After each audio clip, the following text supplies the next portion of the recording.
A vida foi feita para ser compartilhada. Deus deseja que experimentemos uma vida em comum. A Bíblia chama comunhão essa experiência compartilhada.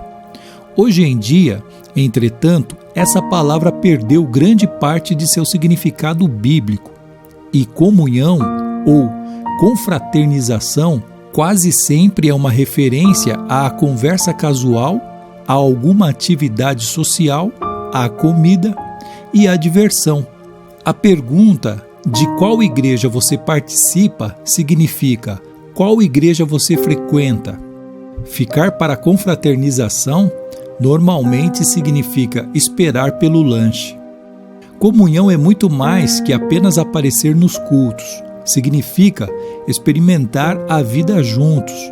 Isso inclui amar de modo altruísta, compartilhar com transparência, servir nas necessidades práticas, autossacrifício, consolar solidariamente e todas as outras atividades seguidas da expressão uns aos outros encontradas no Novo Testamento.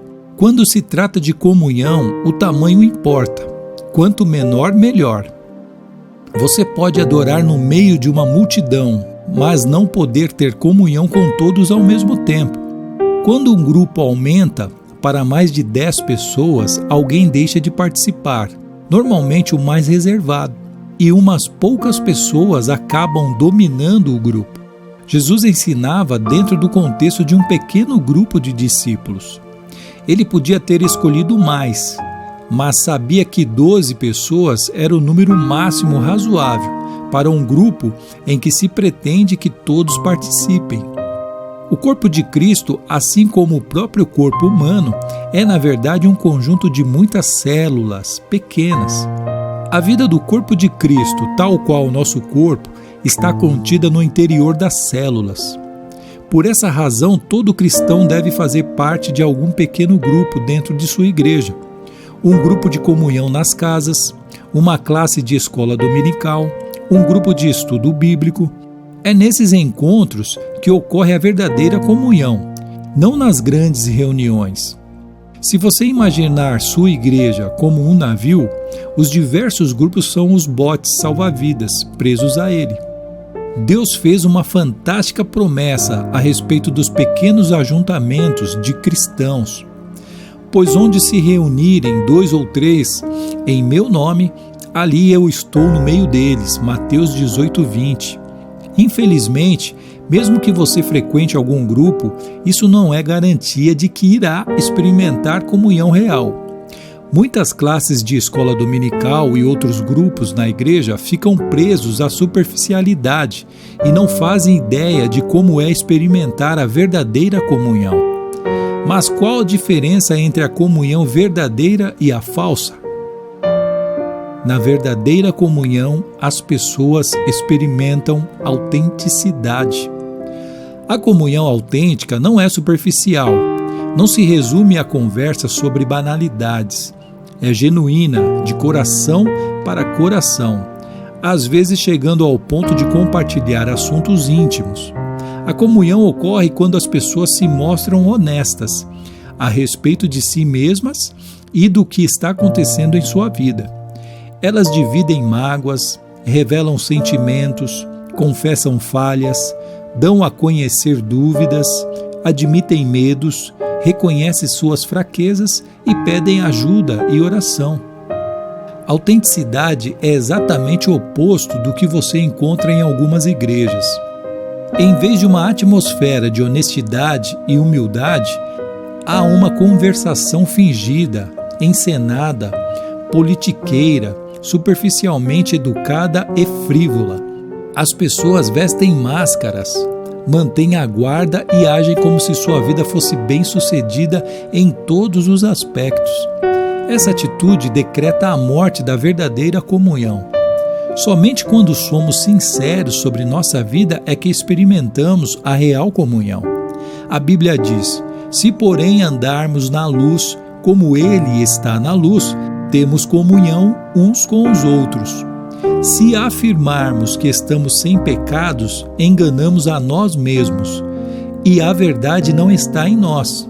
1 João 1, 7, 8.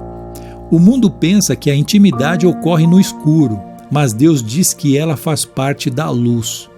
As trevas são usadas para esconder ferimentos, erros, medos, fracassos e falhas.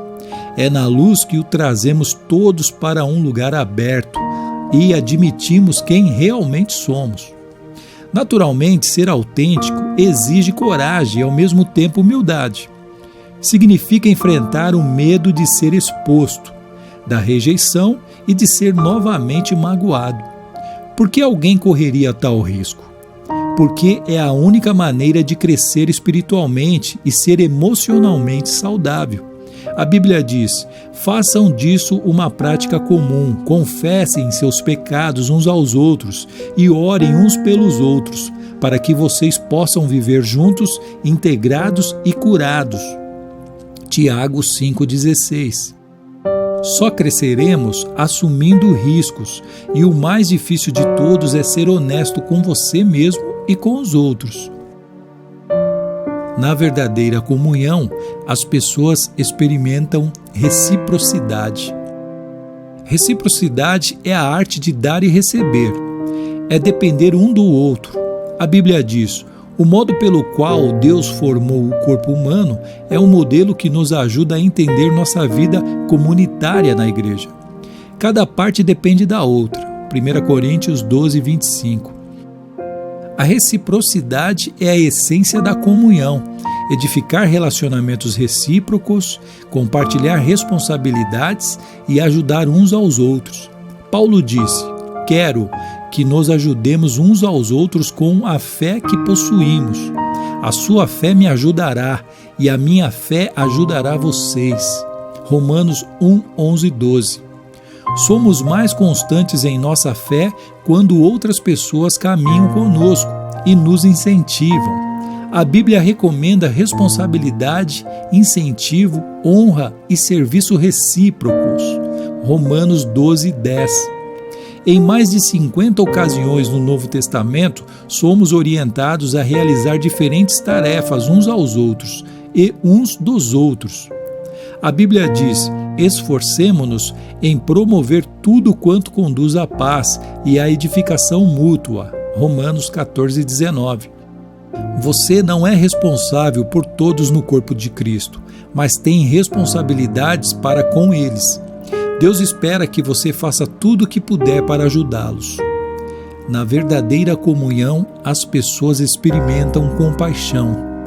Compaixão não é dar um conselho ou oferecer uma ajuda eventual, é penetrar e compartilhar a dor dos outros.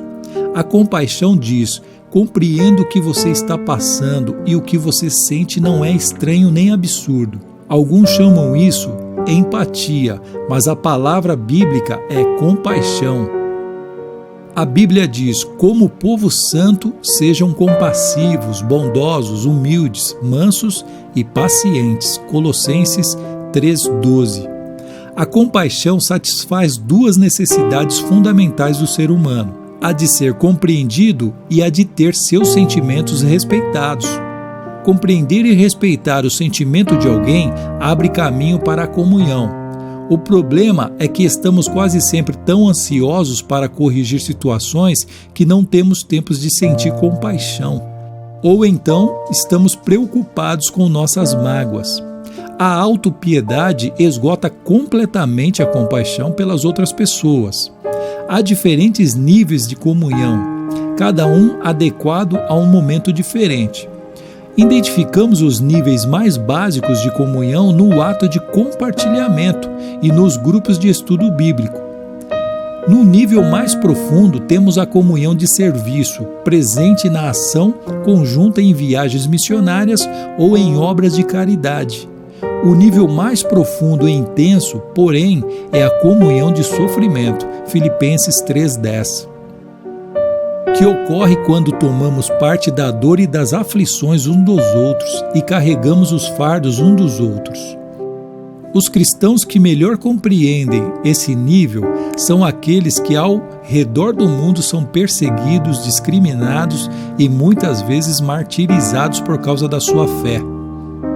A Bíblia ordena: Compartilhem os seus problemas e aflições uns com os outros e dessa forma obedeçam à lei de Cristo. Gálatas 6:2.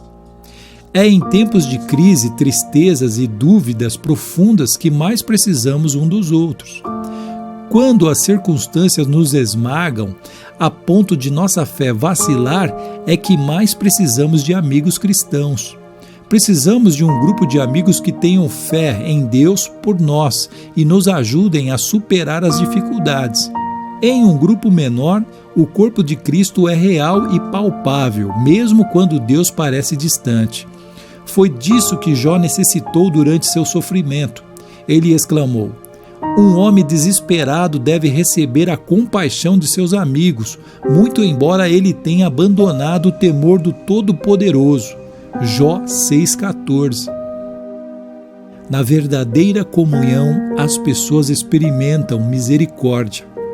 A comunhão é um momento de graça, em que os erros não são criticados, mas apagados. A comunhão acontece quando a misericórdia triunfa sobre a justiça. Todos precisamos de misericórdia, porque todos tropeçamos, caímos e precisamos de ajuda para retomar o caminho. Precisamos oferecer misericórdia uns aos outros e estar dispostos a recebê-la um dos outros. Deus disse: "Quando as pessoas pecarem, vocês devem perdoá-las e confortá-las, para que não sejam vencidas pelo desespero." 2 Coríntios 2,7. Você não pode ter comunhão sem que haja perdão. Deus adverte: jamais guardem rancor. Colossenses 3,13. Porque a amargura e o ressentimento destroem a comunhão. Por sermos imperfeitos e pecadores, inevitavelmente magoamos uns aos outros depois que passamos juntos algum tempo. Às vezes magoamos uns aos outros intencionalmente e às vezes sem querer. Mas de qualquer maneira faz-se necessária uma enorme quantidade de graça e de misericórdia para criar e manter a comunhão. A Bíblia diz: "Vocês precisam ter consideração para com as faltas um dos outros e perdoar aos que lhes ofendem." Lembre-se, o Senhor perdoou vocês, por isso vocês devem perdoar uns aos outros. Colossenses 3,13. A misericórdia de Deus para conosco é um estímulo para que sejamos misericordiosos uns com os outros. Lembrem-se, jamais lhe será pedido que perdoe alguém mais do que Deus já lhe perdoou. Sempre que for magoado por alguém, você terá uma escolha: usar sua energia e seus sentimentos para buscar vingança ou para encontrar uma solução. Você não pode optar por ambas as coisas. Muitos relutam em praticar a misericórdia porque não sabem a diferença entre confiar e perdoar. Perdoar é esquecer o passado. Confiar tem relação com o comportamento futuro. O perdão deve ser imediato, tenha ou não a pessoa pedido por ele. A confiança é construída com o decorrer do tempo. Confiança exige antecedentes. Se alguém o magoa repetidamente, Deus lhe ordena que perdoe imediatamente, mas não espera que você volte a confiar imediatamente ou que continue permitindo que tais pessoas o magoem. Elas devem mostrar que mudaram com o tempo. O melhor lugar para restaurar a confiança é no contexto de apoio mútuo de um grupo que promova tanto o encorajamento quanto a responsabilidade mútua. Você experimentará muitos outros benefícios ao fazer parte de um grupo da igreja comprometido com a verdadeira comunhão. Trata-se de algo essencial à vida cristã e não pode ser ignorado. Há mais de 2000 anos, os cristãos vêm se reunindo regularmente em grupos para buscar comunhão. Se você nunca fez parte de um grupo ou de uma reunião como essa, não sabe o que está perdendo. No próximo capítulo veremos o que é necessário para criar esse tipo de comunidade com os outros fiéis, mas espero que este capítulo o tenha deixado ansioso para experimentar a autenticidade, a reciprocidade, a compaixão e a misericórdia da verdadeira comunhão. Você foi criado para viver em comunidade. Pensando sobre meu propósito de vida. Tema para reflexão: Preciso de outras pessoas em minha vida. Versículo para memorizar. Compartilhem os seus problemas e aflições uns com os outros e desta forma obedeçam à lei de Cristo. Gálatas 6:2. Pergunta para meditar. O que posso fazer hoje para me unir a outro irmão de maneira mais íntima e verdadeira? Extraído do livro Uma Vida com Propósitos, de Rick Warren. Estamos no episódio número 18. Se inscreva no canal, compartilhe essa palavra e abençoe uma vida. Em nome de Jesus.